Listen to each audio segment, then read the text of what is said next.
से अफगानिस्तान ने $3 अरब मांगे हैं। मक्कार और धोखेबाज लोग हैं। कभी वादे की पाबंदी, जबान की पाबंदी, ये चीजें इनके लिए मैटर नहीं करती।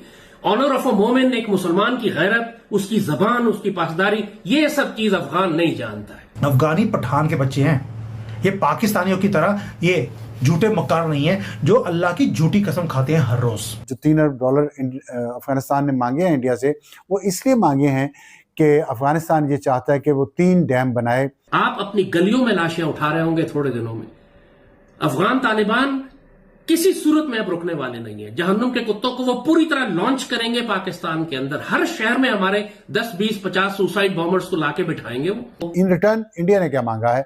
इंडिया ने कहा है कि उन 11 सूबों में जहां पे 24 कॉन्सुलेट इंडिया के थे, अब तालिबान ने क्या खुद उनको ऑफर किया है या हिंदुस्तान ने उनको कहा है कि आप बेशक मुझे फांसी चढ़ा दें, मुझे पागलखाने में दाखिल करा दें, क्या फर्क पड़ेगा? जो हम कह रहे हैं होगा तो वही।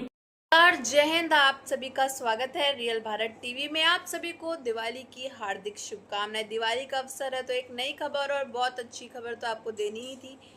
जैसा कि आप जानते हो कि अफगान तालिबान के साथ जो पाकिस्तान की झड़प छिड़ी हुई है, उसको लेकर के अब खबर सामने निकल के आई है। अफगानिस्तान, तालिबान और भारत के बीच में $3 बिलियन का जो है डील फाइनल हुई है कि इंडिया को दे रहा है। और इतना ही नहीं, जितने भी 2021 के प्रोजेक्ट जो है अफगानिस्तान के साथ भारत के रुके हुए तो सब किए जा रहे हैं। 3 डैम जो है वो अफगानिस्तान भारत को दे रहा है। इतना ही नहीं, अब ये जो है नया सरदर्द बन चुका है पाकिस्तान के लिए। और इतना ही नहीं, बलोचिस्तान के जो फ्रीडम फाइटर्स हैं उन्होंने कल पाकिस्तानी फौजियों को हैप्पी दिवाली विश की है अपने नए स्टाइल से। उनके कई हेडक्वार्टर्स पे आग लगा दी, कई सरकारी दफ्तर पे आग लगा दी। कि अफगान ये मुतालबा कर रहे हैं कि पाकिस्तान अपने 2 सूबे इनके हवाले कर दे। सूबा खैबर और बलूचिस्तान अफगानिस्तान को दे दिए जाएं ताकि वो ग्रेटर अफगानिस्तान बना सके। वो तालिबान जिन्हें पाकिस्तान ने खुद तख्लीक किया था, वो तालिबान जिन्हें पाकिस्तान ने खुद ट्रेंड किया था, आज जब उनकी हुकूमत आई तो बजाय इसके कि वो पाकिस्तान की बात मानते और पाकिस्तान के मुताबिक चलते, पाकिस्तान दुनिया भर के जाके दरवाजे खटखटा के उनके साथ बात कर रहा है। ये दुनिया को नहीं बताना चाहते कि हम एग्रेसर हैं, यानी अफगान एग्रेसर हैं, वो कॉलोनियल हैं, वो ऑक्यूपाई करना चाहते हैं पाकिस्तान को। कुछ इस फकीर को दिखाया है सालों से, अल्लाह का फजल 18 साल हो गए मुझे। जितने खतरात आज आप देख रहे हैं, सालों पहले हमने लफ्ज बलफ्ज इनकी सारी तशरीह बता दी थी। 4th जनरेशन वॉर, तो 5th जनरेशन वॉर, तो 6th जनरेशन वॉर, तो हिंदू जायनिस्ट, तो एफ-पैक डॉक्ट्राइन, जो मर्जी आज आर्मी लैंग्वेज या डॉक्ट्राइन आर्मी इस्तेमाल कर रही है, अल्लाह के फजल से वो उस फकीर का दिया हुआ है।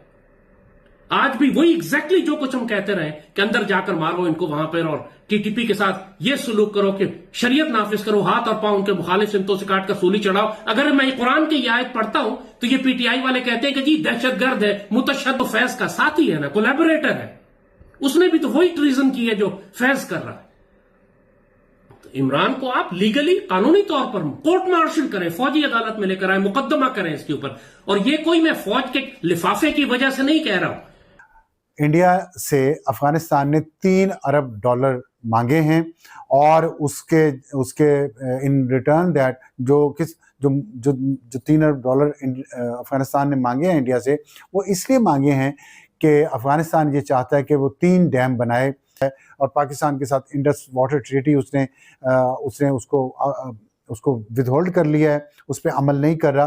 तो मसला यह है कि जो आबी जारियत जिसको कहते हैं, जब दिल किया पाकिस्तान का पानी बंद कर दिया, जब दिल किया पानी छोड़ा और पाकिस्तान के पंजाब में सैलाब आ गया, जो आपने 1-1.5 महीना पहले देखा होगा कि पाकिस्तान में कितना सैलाब आया पंजाब में, वो इसी वजह से था, आबी जारियत जो इंडिया की। तो अब वही फॉर्मूला, इंडिया वही अपनी साजिश अफगानिस्तान लेके जा रहा है और अफगानिस्तान कि जो तालिबान हुकूमत है वो इसको बहुत अच्छी तरह से समझती है और उसने भी इसको कैश करने का अब प्लान किया है। $3 अरब वो मांग रहे हैं इंडिया से और उसके बदले में वो 3 डैम वहाँ दरिया काबुल पर, दूसरे दरियाओं पे बनाएंगे, छोटे दरिया। मुमकिन ही नहीं है कि दोहा की एक नशिस्त में वो ये कह दें कि हम आइंदा पाकिस्तान के किसी इलाके पर अपना हक तलब नहीं करेंगे। हम बलूचिस्तान को और खैबर को पाकिस्तान का हिस्सा तस्लीम करते हैं, हम ड्यूरेंट लाइन को सरहद मानते हैं। वो कह सकते नहीं। जाहिर है इस वक्त वो अंडर प्रेशर है। अंडर प्रेशर का मतलब है कि हमने मैदान जंग में उनको बहुत मारा है। गुरिल्ला जंग वो बहुत अरसा 20 साल अमेरिका के खिलाफ कर सकते थे, क्योंकि उनके ऊपर हुकूमत और रियासत चलाने की कोई जिम्मेदारी नहीं थी। जाहिल लोग कॉन्सिक्वेंसेज और नतीजे को समझे बगैर इन्होंने पाकिस्तान के खिलाफ जंग खोल दी और अपनी एक्साइटमेंट में सारे कार्ड्स अपने खोल के सामने रख दिए कि जी हम तो अब 2 सूबों पर भी कब्जा करेंगे, हम पाकिस्तान की काफिर रियासत को तबाह करने के लिए आ रहे हैं। 1947 से ये पाकिस्तान से अपने 2 सूबे मांग रहे हैं, पाकिस्तान के खिलाफ जंग कर रहे हैं। उस वक्त कौन सा काफिर रियासत वाला मसला था? मैंने पाकिस्तान के तमाम अखबारात पढ़े बड़े गौर से, डॉन ट्रिब्यून वगैरह में जो कुछ पब्लिश हुआ, जो रिपोर्ट्स पब्लिश हुई हैं इस पूरे कॉन्फ्लिक्ट के हवाले का प्लान, जिसमें उनका इंसानों से या पख्तूनवली से कोई ताल्लुक नहीं है, ना इस्लाम से कोई ताल्लुक है। उनका अपनी एक आइडियोलॉजी है, अपने उनके इंटरेस्ट हैं जिसके मुताबिक वो चलना चाहते हैं, और ये इस खित्ते के लिए ज़ाहिर है कोई बहुत अच्छी बात नहीं है। और उम्मीद अभी भी ये की जा रही है कि बेटर सेंस वुड प्रिवेल और तालिबान हुकूमत इस तरह का कोई काम नहीं करेगी। इन रिटर्न इंडिया ने क्या मांगा है? इंडिया ने, जिसमें टीटीपी है, जिसमें बीएलए है, जिसमें मजीद ब्रिगेड है और जिसमें और बहुत सारे दूसरे ग्रुप हैं, और जो पिछले कई सालों से इंडिया अफगानिस्तान की सरजमीन को इस्तेमाल करके करता रहा है। तो अब अफगानिस्तान की तालिबान हुकूमत देखना ये है कि इस मुआहदे के बाद तालिबान की हुकूमत भी अशरफ गनी और उस दूसरी हुकूमत हामिद करज़ई की हुकूमत के नक्शे कदम पे चलेगी, या ये जो मुआहदा हुआ है, जो उन्होंने ज़ुबान दी है और तहरीरी गारंटी दी है, उस पे वो अमल करेंगे। के लिए प्लान करने के लिए इनको पहले अफगानिस्तान जाना पड़ता है। उसके बाद अफगानिस्तान से ये टोलियां जो हैं दहशतगर्दों की, वो पाकिस्तान का बॉर्डर क्रॉस करती हैं और पाकिस्तान में आके हमले करती हैं। लेकिन कोई एविडेंस पाकिस्तान के किसी अखबार में पाकिस्तान की हुकूमत की रजीम ने ऐसी प्रोवाइड नहीं की कि टीटीपी की कोई भी टीम पाकिस्तान का बॉर्डर करते हुए पकड़ी गई या मारी गई या फलां बंदा जो है वो बॉर्डर से आया था, बॉर्डर से आके उस शख्स ने हमले जो है पाकिस्तान में किए। इमरान खान साहब ने एक फार्मूला दिया था और वो बार बार कह रहे थे कि आप अफगानिस्तान की हुकूमत के साथ मुज़ाकरात करें, उनके साथ अपने ताल्लुकात भी आगे बढ़ा रहा है और वहाँ पे कोई इन्वेस्टमेंट भी कर रहा है। तो पाकिस्तान को इससे फ़ायदा उठाना चाहिए था। इमरान खान साहब ने वक्त रहते ये बताया कि आप कभी भी अमन हासिल नहीं कर सकते जब तक कि आप अफगानिस्तान से बात ना करें। लेकिन जब तक लाशें गिर नहीं गई, जब तक लोग मारे नहीं गए, जब तक दहशतगर्दी ने सर नहीं उठा लिया, तब तक इन्हें होश नहीं आई। जब बहुत सारी लाशें गिर गई दोनों तरफ, तो उसके बाद इनको होश आई कि अब हम मुज़ाकरात करना चाहते हैं, और फिर मुज़ाकरात के लिए रास्ते बंद हो चुके थे। फिर मक्कार और धोखेबाज लोग हैं। कभी वादे की पाबंदी, जबान की पाबंदी, ये चीजें इनके लिए मैटर नहीं करती। ऑनर ऑफ अ मोमिन, एक मुसलमान की गैरत, उसकी जबान, उसकी पासदारी, ये सब चीज अफगान नहीं जानता है। वह मक्कारी धोखेबाजी है सर, कज़्ज़ाब है परले दर्जे के। झूठ बोलना इनके नजदीक डेली रूटीन मैटर है, इज पार्ट ऑफ लाइफ। कभी भी सच नहीं बोलता अफगान, और ना कभी वादे की पाबंदी करेगा। आपस में नहीं करते, पाकिस्तान के साथ कैसे करेंगे?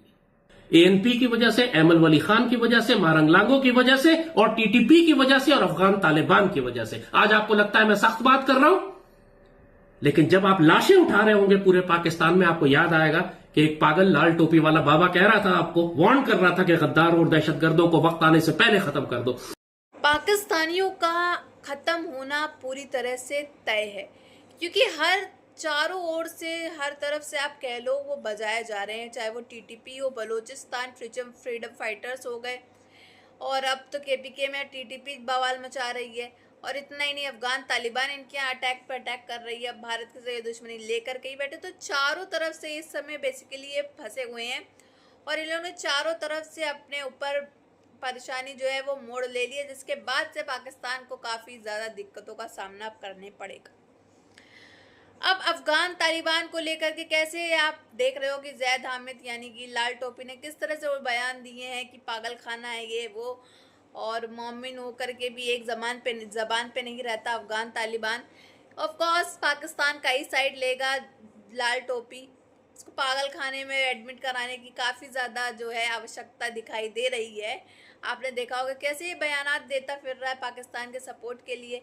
एंड ऑब्वियसली भारत को दोष देना तो इन लोग का ऑब्वियसली ये सिंपल सा काम हो गया, और ये तो बहुत नॉर्मल हो गया है कि भारत ने अफगानिस्तान को और भड़काया, जिसके बाद से अफगानिस्तान ने पाकिस्तान के ऊपर इतने मिसाइल्स फेंके, ड्रोन्स फेंके। अब तो ट्रेनिंग करा रहा है, अब 3 बिलियन का जो है वो डील भी कर रहा है। इसके बाद से भारत अफगान और एक हो जाएंगे, और 2021 वाले जितने भी प्रोजेक्ट बाकी थे अफगान तालिबान के, वो भारत के साथ अब सारे धीमे धीमे जो है वो पूरे होंगे। और इतना ही नहीं, बलूचिस्तान की जो फ्रीडम फाइटर्स हैं यानी कि बीएलए भी अब पाकिस्तान को ठोकने के लिए तैयार हो चुका है।